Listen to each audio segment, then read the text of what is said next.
Check out FlipsideGaming.com for all your gaming needs. Use the promo code HEROES to save 10% on all orders over $10 and support the channel at the same time. Hey there, it's John from Heroes and Legends, and welcome to this special edition of the Magic the Gathering Market Watch. This is our Picks of the Month series, this episode for December.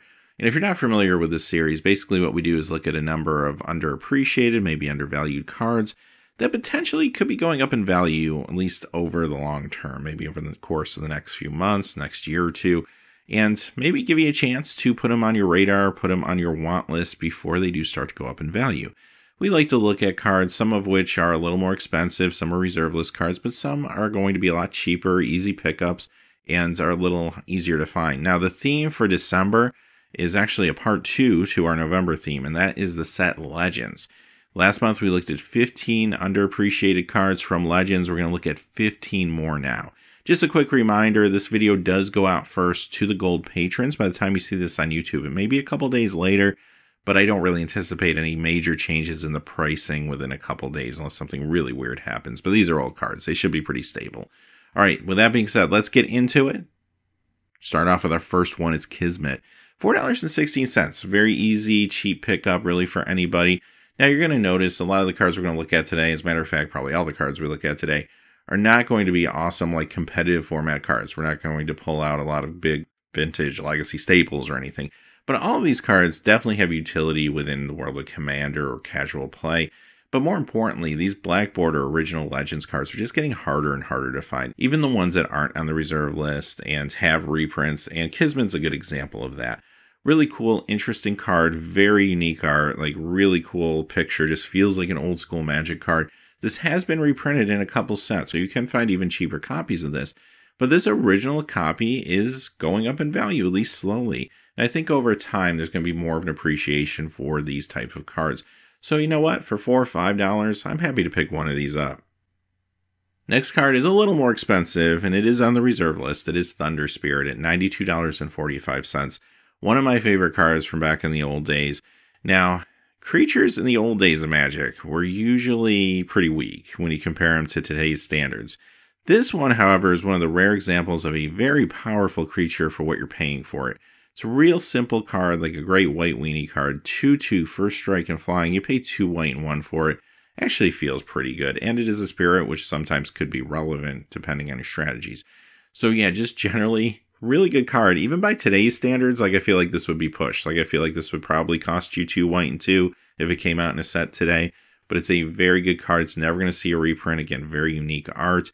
And I think I could see this card maybe a year down the road, year and a half down the road, maybe being $150, $200. That would not shock me. Recall, $29.44 right now. Another card that has been reprinted. It's not on the reserve list. But again, a very unique card. It actually has pretty high power behind it because this sorcery of blue and double X allows you to really manipulate what's going on in the game between your graveyard and hand. So being able to potentially take back maybe a lot of ritual effects and things of that nature could lead to a big play. Time Elemental. And this is another one that I just think is a really cool card. It probably doesn't see a whole lot of play, but $15.49. Another card that used to be reprinted in some of the early core sets, but it's been a long time. Like a lot of the cards we're looking at today, they may have gotten reprinted like Chronicles, 4th edition, 5th edition, but they don't have a whole lot of recent reprints with a few exceptions. Time Elemental is one of those cards. Just really unique. I always like the art on this one. Just very striking and just different. Now, 0/2 creature for 3. If you have to chump with it, you end up taking 5, which, okay, that's not great. But that ability, 2 blue and 2 and tap, return target permanent to owner's hand, lets you protect your stuff. It allows you to actually bounce lands. Sometimes that could be relevant too. Lets you tempo your opponent a little bit at times.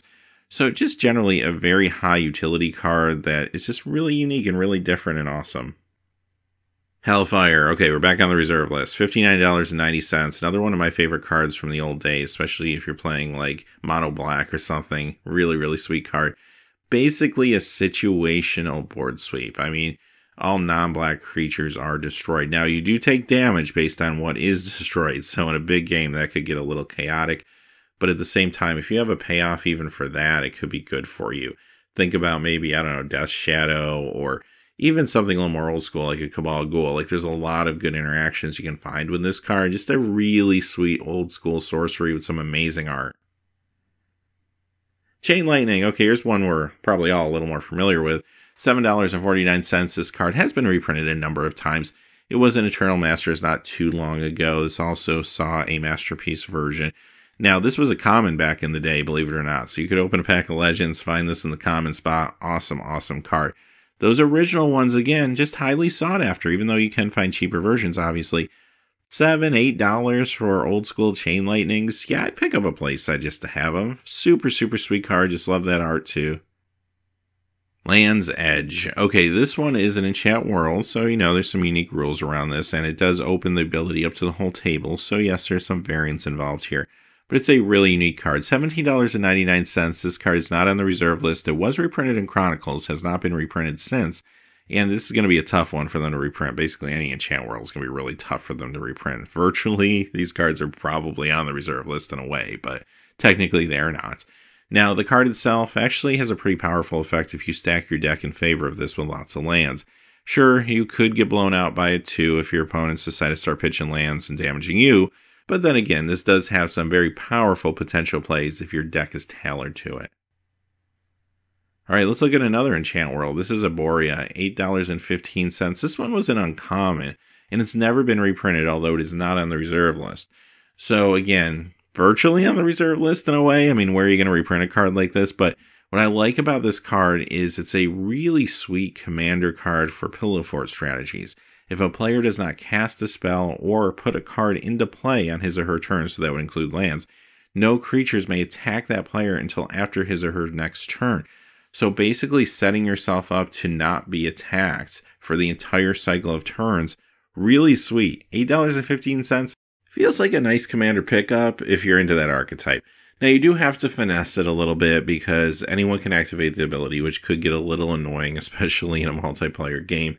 So maybe you just play this early and then you build up your defenses in your hand, and when you're ready to throw them all down, you can eliminate this card, just destroy it, and then it will turn the tables really in your favor at that point. So yeah, I think it's a really interesting commander card for that type of deck, and I'd like to at least try it out. Revelation, another enchant world. This one's $6.03, another card that did get a reprint in Chronicles, but has not been reprinted since. And again, another card that is technically not on the reserve list, but I don't really see it happening anytime soon. This is another just fun commander card. Again, it is reciprocal. Players are going to see your hand too. It is what it is. But if you just want to play with everyone's hands face up, it's actually just kind of a cool thing. All right, let's move on to some of the gold cards. And I've talked about this in previous videos, but Gold Legends cards have been pretty hot recently, especially the reserve list ones. So I picked some that are actually still very affordable, that haven't been bought out yet, that you could pick up, maybe just grab a one of for some commander play down the road or something like that. And so this is the first one, Jackal Averse, very, very affordable at $14.99. And it is on the reserve list, so not being reprinted. Card's not bad either. I mean, for 4 mana, granted 3 different colors, but still. 3/2, all your green creatures gain +0/+2, so that includes this. So virtually a 3/4. And yeah, you know what? If you're playing a lot of green creatures, you want to bulk up your defense a little bit, maybe get Pillow Fort or something like that. Really interesting card. So not a bad card, really cheap pickup. I would assume at some point over the next year or two, all of these gold cards will spike significantly. Johan, $4.30. Now, this card has been reprinted in Chronicles. It is not on the reserve list, but it's a real cheap pickup. And it's actually a solid commander creature, I think.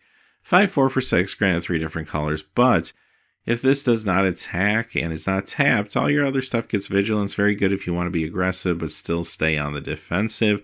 Good for a lot of like big creature decks with high defense. So yeah, just generally a really interesting card. Really, again, strong art, like old school art on it too. I really like this one by Mark Teeden. And this is a card that, again, I don't really see it finding print somewhere anytime soon, but even though it's not on the reserve list, a lot of these gold cards are still going up in value. It doesn't even matter at times if they are on the reserve list. They're still being targeted for buyouts and such. So this is another one that's pretty interesting. Lady Caleria. All right, this one is a reserve list one. $11.60, very affordable. Creature itself, I don't know, maybe not as exciting as some, a 3/6. You're paying for it, 2 white, 2 green, and 3. But I do like cards that mess up combat math, and this does mess up combat math, and sometimes that alone is a good deterrent for attacks coming at you in Commander or multiplayer games. So for that reason alone, I actually kind of like the card.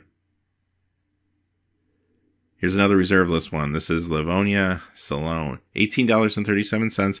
This is a solid aggressive card. 2 red, 2 green, and 2 first strike, legendary landwalk, 4/4. Like, I kind of want to play with this. This card's pretty sweet. And in Commander, you do run into legendary lands, so sometimes that will actually be applicable. But even not, a 4/4 first striker for actually pretty decent casting cost. Feels pretty affordable to me. And again, this is a reserve list card, so pay special attention to this one because there's a chance it could get bought out. It could be the target of some market manipulation down the road, maybe a few months or a year. All right, one more gold reserve list card, and this is Tugnir and Deathlock, $17.09. This one maybe not as exciting, a little cheaper though, with 2 red and 2 green for 2/2. Now, it's a flyer, and again, it does mess up combat math, and for that reason alone, I kind of like the card. I just like that type of thing, especially in multiplayer games. The art is also really sweet. All right, our last card, Serpent Generator, $4.08. This is not on the reserve list, and yes, it has seen a couple reprintings back in the old days of Magic. It's been a while. But the card is actually pretty unique. And so yeah, as far as mana efficiency, it's not amazing. 6 to cast and then 4 tap to use the ability. But a lot of players like poison counters and they like unique tokens. And this kind of covers both those bases. So if you're somebody that is into that type of play and just wants to do something a little quirky, a little different, it's kind of an interesting card to have. So I do think for $4 or $5 even, you probably find it less than that if you look around, you'll be able to find something very interesting and unique from the old days of Magic to throw into a deck. All right, with that being said, those are the cards for this month. We'll be back next month with a whole new theme, and we'll continue to look, of course, at some undervalued, underappreciated cards. Hopefully, let you get in on them before prices start to go up. Pick them up for your decks, whether it be Commander, or sometimes we do talk more about some competitive formats too. So until next time, hey, thanks for watching. Please remember to like, subscribe. Have a great day. Hey, thanks for watching. This video is made possible by the generous support of viewers like you on Patreon. Check out the description below for links to our Patreon page as well as our Amazon affiliate store, where a small percentage of all sales will also help support the channel. Finally, if you haven't had a chance yet to subscribe, hit that subscribe button so you don't miss any new videos on Heroes and Legends. Talk to you again soon, and have a great day.